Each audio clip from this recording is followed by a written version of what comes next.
الحمد لله الذي هدانا لهذا وما كنا لنهتدي لولا أن هدانا الله والصلاة والسلام على سيد الأنبياء والمرسلين حبيبنا وحبيب رب العالمين محمد وعلى آله وأصحابه أجمعين. الحمد صلاة والسلام رستا د اسلامي ثقافت د درسونو په لړ کې د اسلامي تمدن مضمون دی.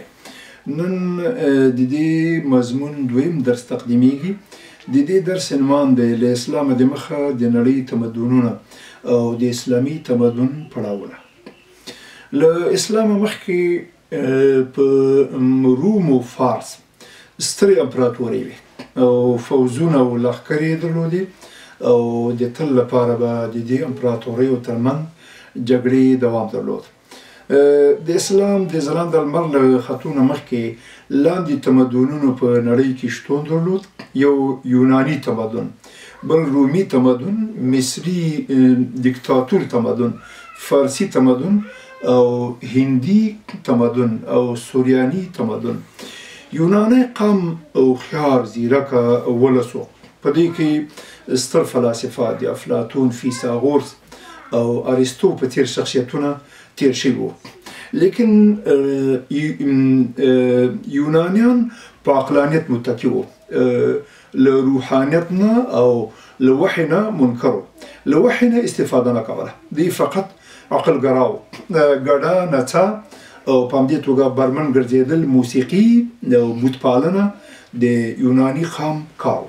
لیکن له دې سره سره په طب کې، په ریاضي کې، کیمیا کې او په ځینې عصري علومو کې یوناني قوم نمو ته اقحام و.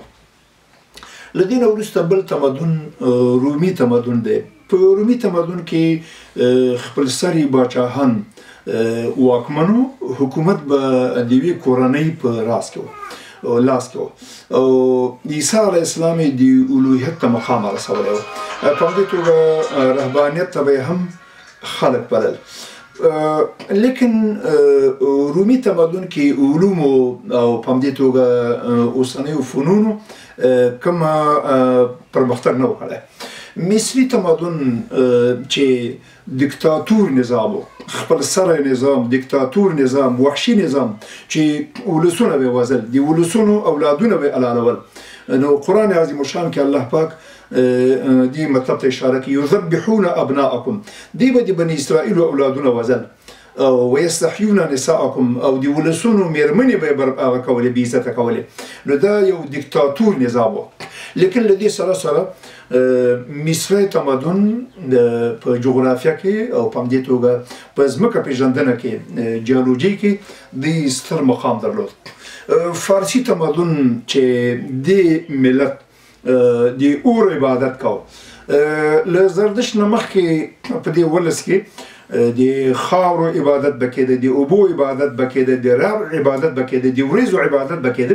رنګارنګ معبودان په دې سیمه کې موجود وو.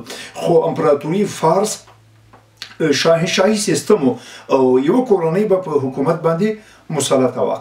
لیکن له دې سره سره له زردشت نه وروسته ایراني قوم په مدیریت کې، په ښه اداره کې، په همدې توګه په طب او طبابت کې نو هم څه نه څه پیشرفت کړی و. هندي تمدن چې په لوی هندوستان باندې واکمن و، د دغې لوی سیمې واکمني د دې تمدن په لاس کې وه. دلته هندو ملت په طبقاتي نظام معتقد و. لویه طبقه برهمن طبقه وه او هندو ملت به ویل چې غریب ښه ده او مول ښه ده. له همدغه وجې نه دوی په طبقاتي نظام معتقد دي. د میلیونونو بوتانو عبادت کوي، په همدې توګه د ونو، بوټو او